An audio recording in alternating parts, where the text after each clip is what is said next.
Hi, and welcome back to the 2 by 2 the world's best podcast for independent consultants. This week, I had the pleasure of talking with Allison Sutera. Allison Sutera brings over 20 years of P&L leadership experience, including time as the president of SIG North America and sales leadership roles at PepsiCo and Aramark. She has the hallmarks of every person who has moved through the sales ranks to take on a large leadership role. And this episode focuses on that, plus the importance of cash and converting cash to a business from a seller's perspective. Something often not talked about, something often ignored, but as we know from our friends, the Wu-Tang Clan, cash rules everything around me, and it truly does. So Allison and I have been working together now for almost 3 years. We've been working together for the past year and have talked to hundreds of companies who are also struggling with cash conversion. What we have found is going to be revealed in this episode. So have a listen, and I'll see you on the other side.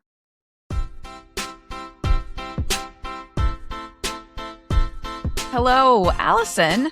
Thanks for joining today. Thanks for having me. You started your career as a salesperson and then migrated into sales leadership. Yes. From a sales perspective, how does the seller think about cash to the business? The lens that I've always seen, and I took myself, is to get the deal done. It is somebody else's job to collect the cash. But my job is to get the customer in, sell them the product, get them to agree to terms, how much, how frequently, at what price. Rarely are they focused on, so what is the nitty gritty behind how we get that money, when we get that money in real life, kind of when does the cash come in? And because at the end of the day, once it's signed and sealed, delivered, and now I pass it to ops, it's their job to make the product and get it to where they need to go through supply chain. And it's finance's job to collect it. Like, I've done my piece of it. I would never say it's not an abdication of responsibility. That's the role I've been given, and it's what I've been told to do. And that's how the world goes around. You were with such big companies, and in my experience working with big companies, a lot of the processes and the way that they act is designed to protect sellers from this, right? Like, you don't want your salespeople out being distracted by anything that's not driving revenue. Were you truly protected from it, or were you ever in situations where cash did come into play with the larger companies? The only time it comes into play, big or small, is when a customer is not paying and finance has been unable to resolve it. And now they come back to the person who owns the relationship that has all the ends. You have to get this done. You have to call them. And of course, most salespeople are like, that's fine, I'll do it. What am I asking? What's the breakdown? And the buyer they're calling isn't even the right person to call on their side. So that's when it comes into play, kind of comes back around.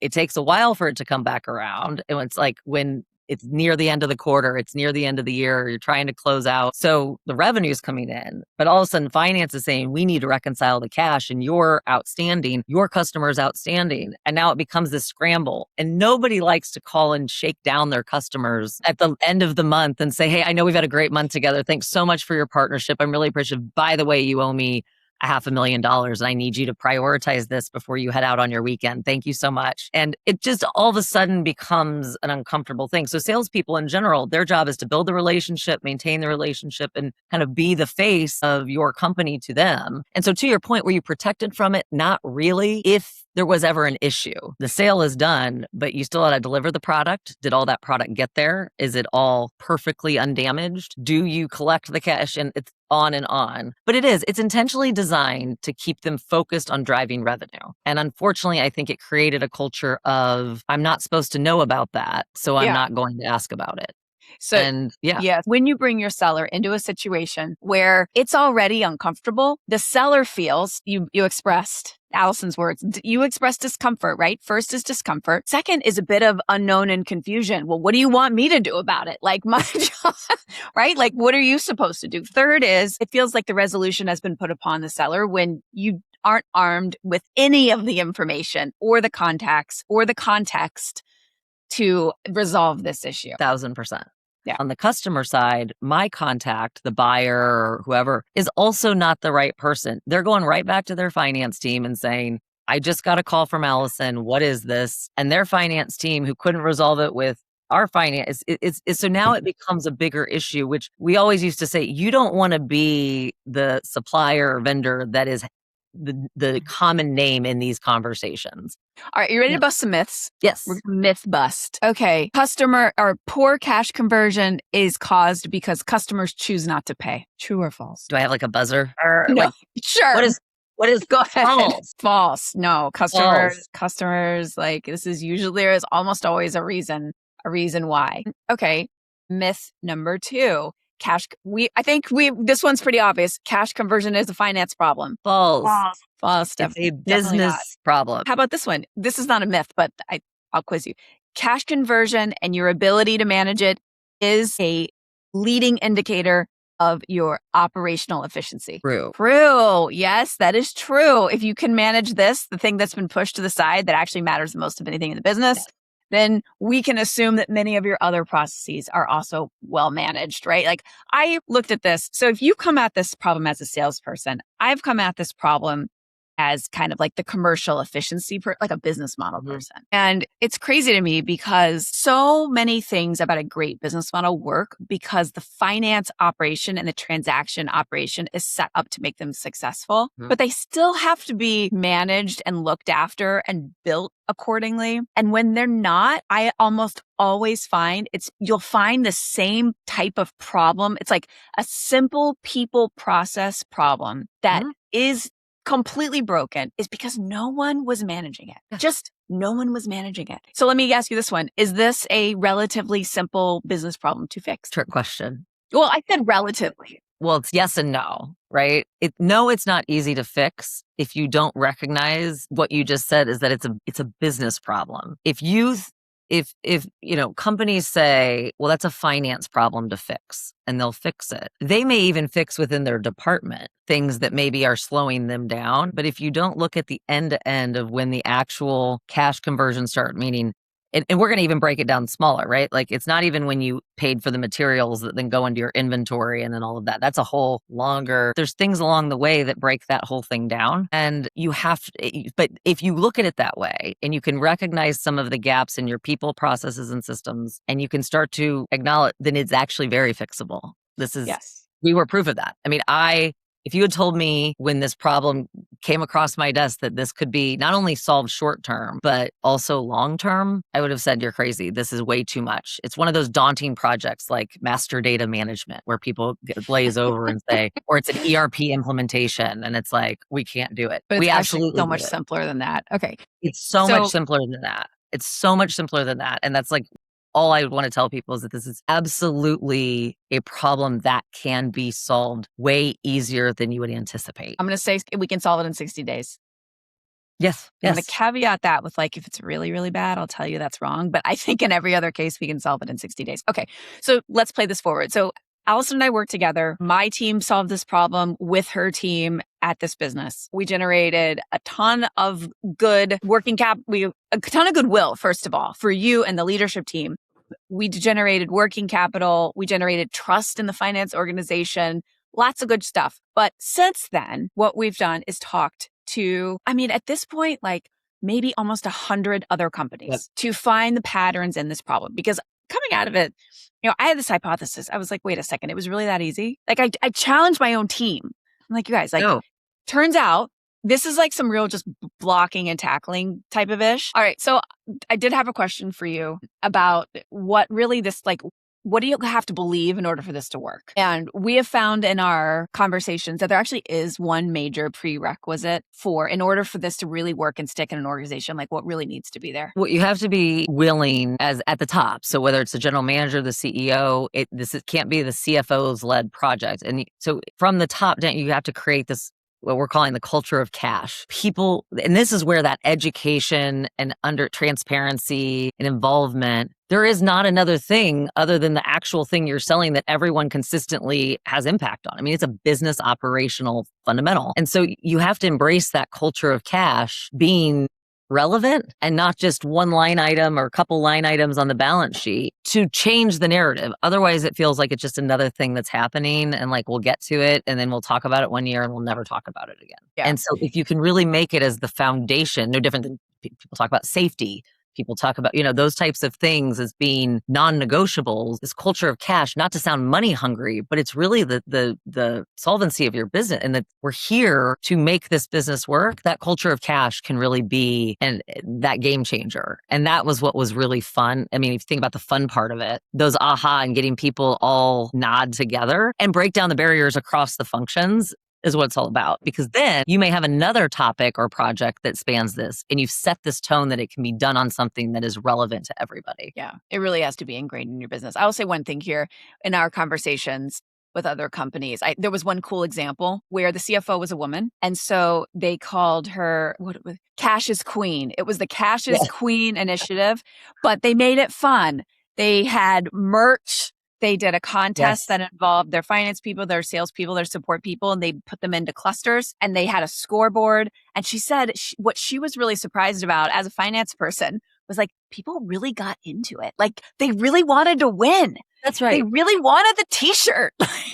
But in doing that, it changed the conversation around it across all the functions and made it a fun thing, which she credited their success a lot to this thing that she thought was maybe a little bit silly at the beginning. I think it's super, super important. It is. It's like anything. I mean, everyone who's led a business or you've had an initiative, you have a strategic initiative, you have to create momentum around it of what are you measuring? What's success look like? How do you make it a part of the day and not a nice to do, a must do while having fun? And how do you create some camaraderie around it? So pick an initiative. This initiative just happens to be, which is why you and I are so geeked out about, one that drives real, I don't want to say real money because every strategic initiative should drive real money, but this is literally about getting your money in the door faster. Yeah. So it's going to be hard for your CFO or your finance team to say we can't afford it because you can't not afford it.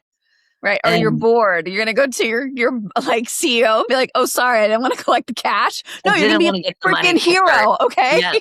And so it's just one of those things that you can make. And I love that. I love that story because it doesn't have to be a boring finance topic, a balance sheet topic. It can be a culture. That's what it's meant to be. Rah, rah, rah.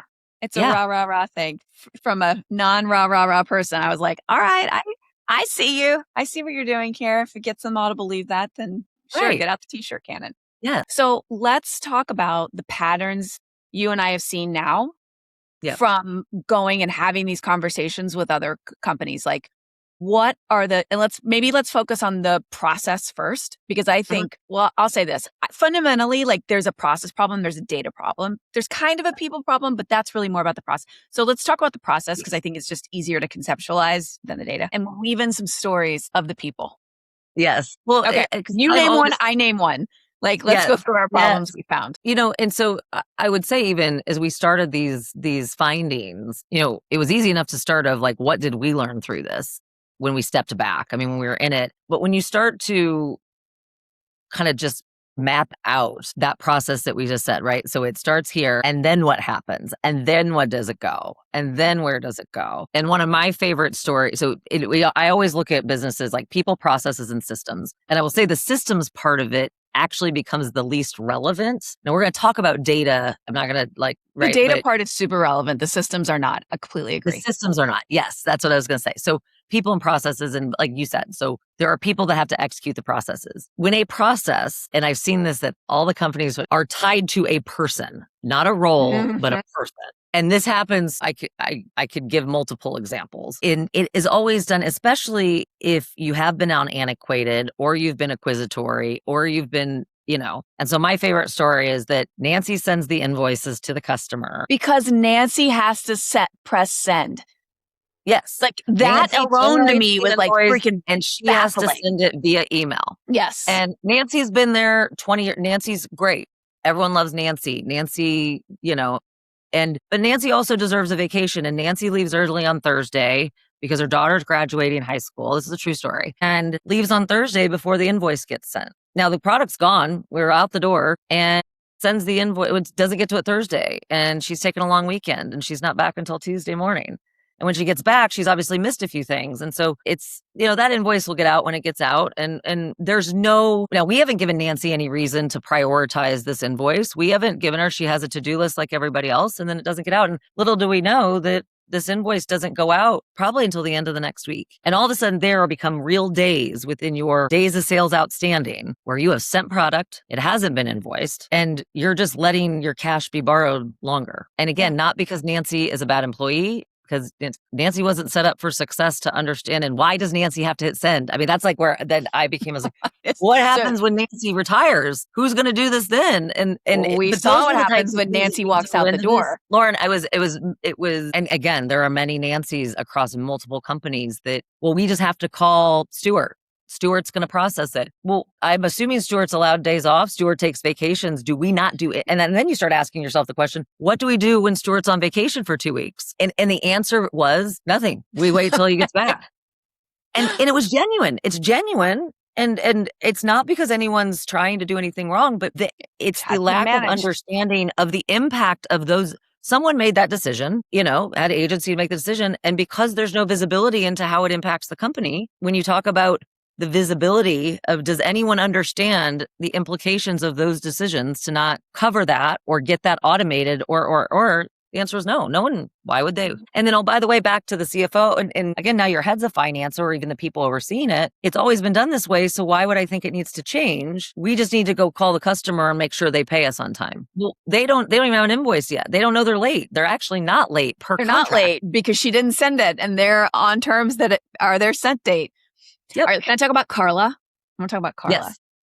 So Carla is the unsung hero. Carla is an introverted, sweet woman who wants to solve customers' problems. When a customer has a problem with an order, Carla is the one that picks up the phone. And when Carla is sitting in a room and finally meets, because guess what? She doesn't know the finance person. And Carla has no relationship with the salespeople whatsoever because Steve and John and Karen haven't come into the office in 5 years. So Carla doesn't know when my customer calls me. And my customer calls me every other month with the same problem. I don't know who to go to. And when you ask Carla, this is the most it actually makes me a little emotional. When you ask Carla how she feels about it, she almost cries. She feels so personally responsible that she's not able to solve this customer's recurring problem. And the reality is she was off on an island in a function nobody paid attention to, who was never connected to the people who could help her solve this problem. And I feel for Carla and I feel for all the service and support people who are really trying to do their best, but they're just not enabled to do it because they don't have visibility into who to even pick up the phone to, let alone a process that wouldn't require them to do that in the first place. Carla, poor thing. All right, Give me another one. So, well, we were talking about, it's, again, back to the invoice, because we're going to dive into, I know, like the customer issue, so to play off of Carla. So Ben is in supply. Ben is sending out an order and cannot, he's the one that's pulling the PO together in the warehouse, and he is trying to build it, ship it, because it has to go out by the weekend, because the sales team says it has to go out by the weekend, but we're missing parts of the order. Okay. And so he has to make a decision of, am I going to send this out now, knowing that this other product isn't going to be ready until Monday because the machine went down? Or should I send it knowing that I'm going to send it and someone else will figure it out and at least a bulk of it will get there? I called the sales guy. I called John and John says, yes, just send it. I'll let the customer know that this isn't coming. Again, we made these decisions based on us running the business. Great. And then no one's the wiser because the customer was okay with it. Operations knows we'll send this sometime next week. Great. That went out the door. And that's fine.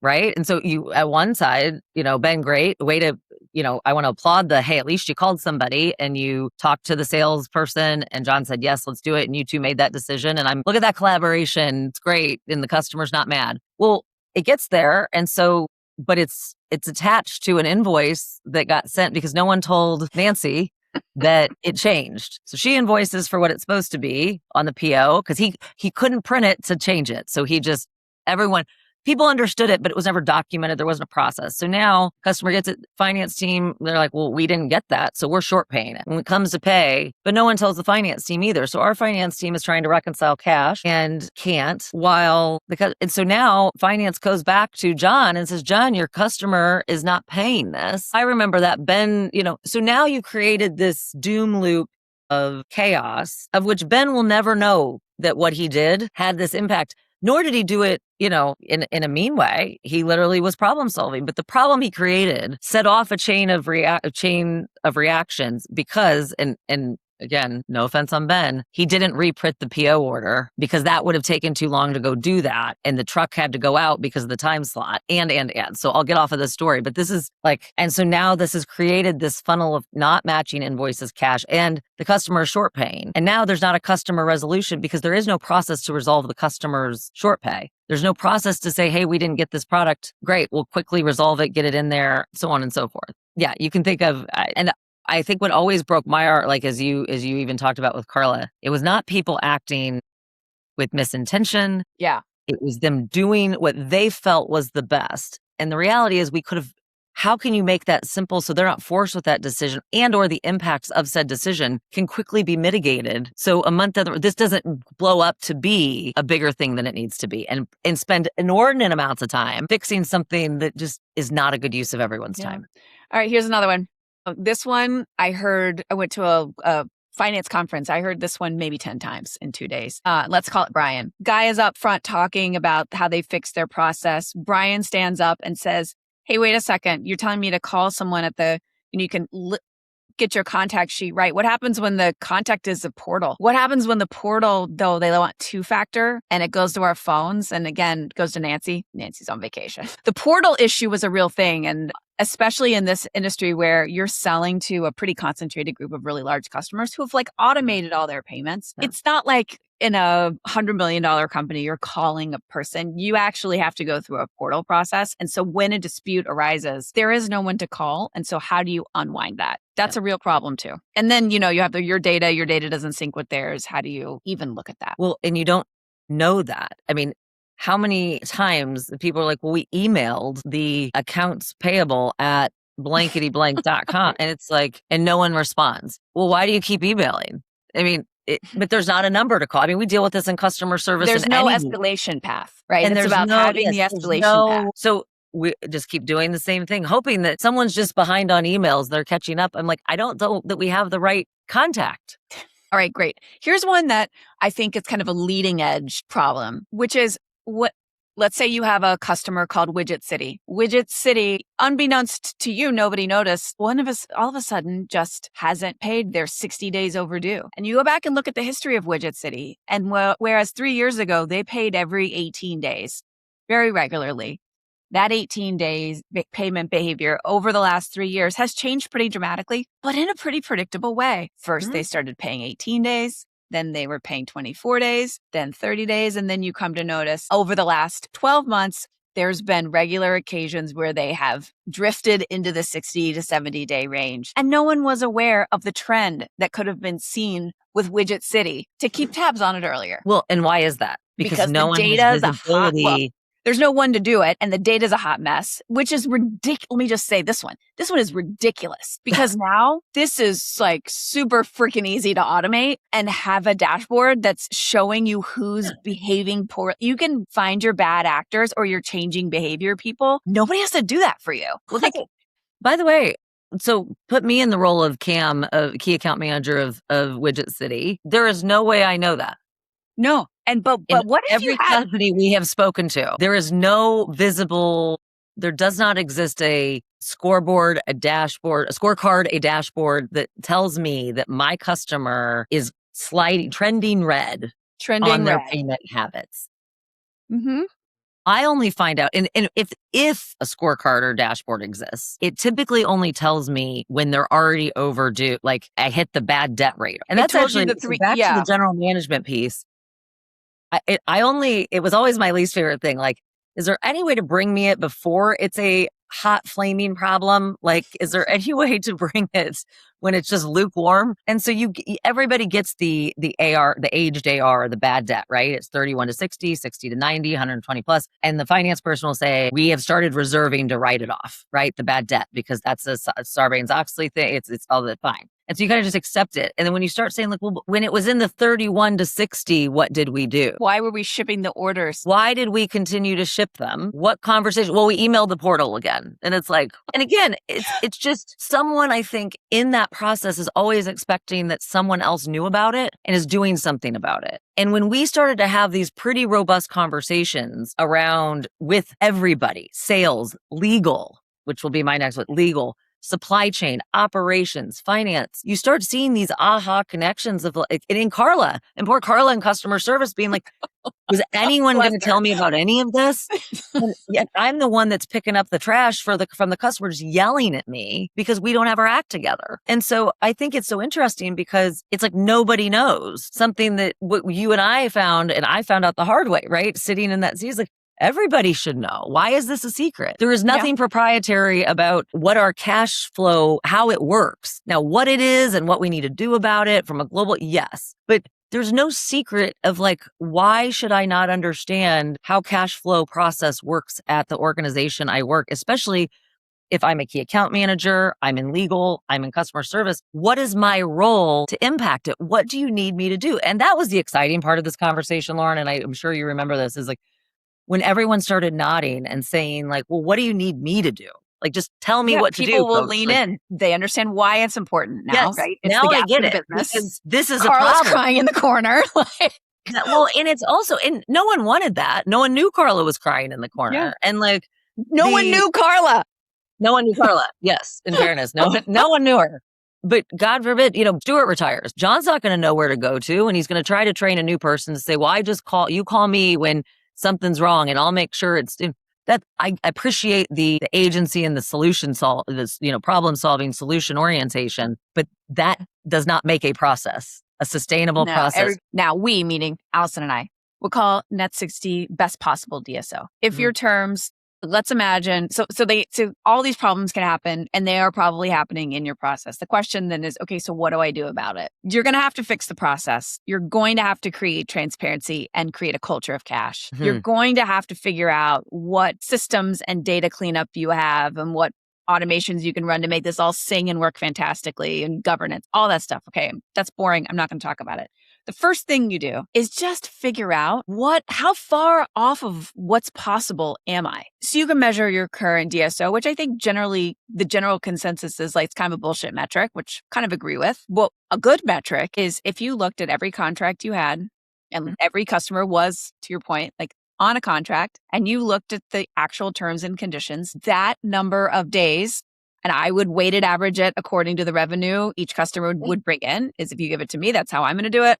And I would say that is, in fact, my best possible DSO. If all customers paid on time, how would my cash come in? Then I can say, well, how far off of that am I today? And on a major customer basis, how am I going to move? Where are my problem big customers? And how am I going to move these 3 to 5 big ones to where they need to be? Mm-hmm. And then you can figure out, how am I going to manage the long tail? How am I going to you're going to figure all that out.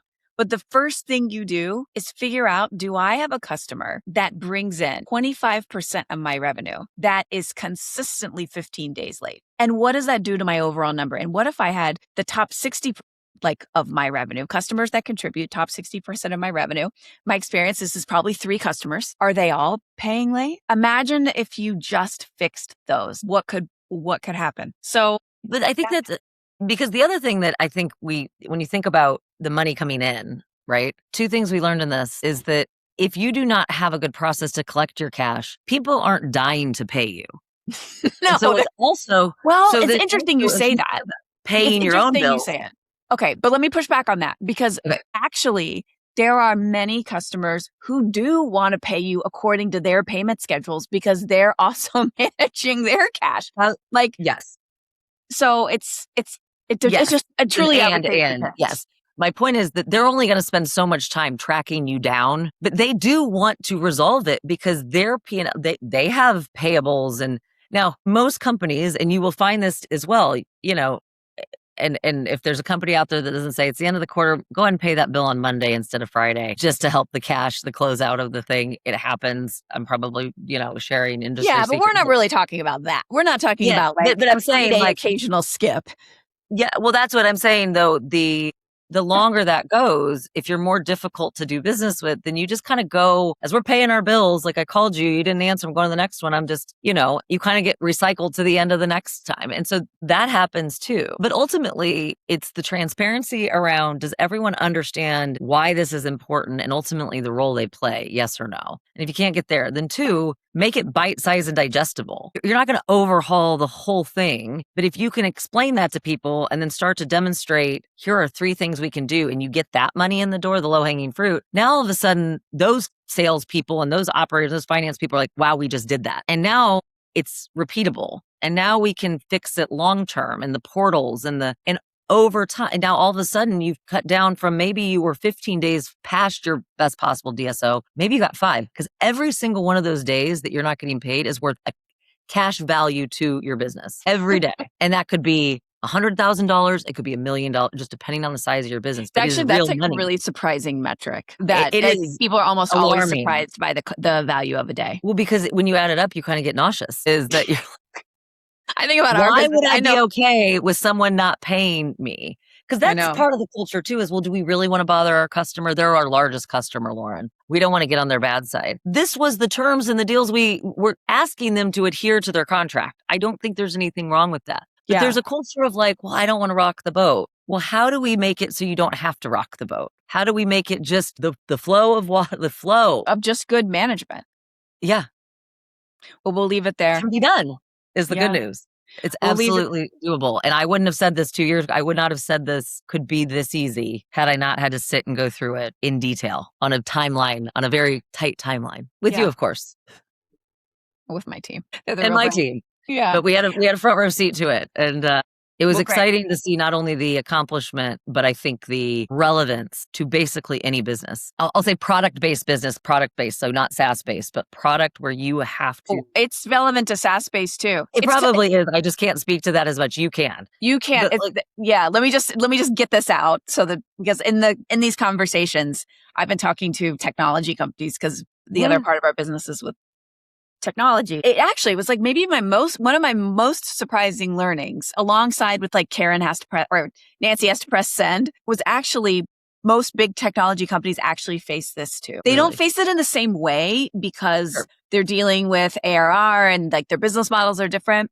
But actually that the fundamental reason of you don't see it in a P&L review, therefore it's not front and center in every conversation, means that a lot of SaaS companies have this problem because they've been working on growth and investing in marketing and investing in their sales force and leaving this to the side. And therefore things don't get turned off. And so the same problem can happen. That I could totally see, because it just comes down to, it's living in finance. No one talks about it.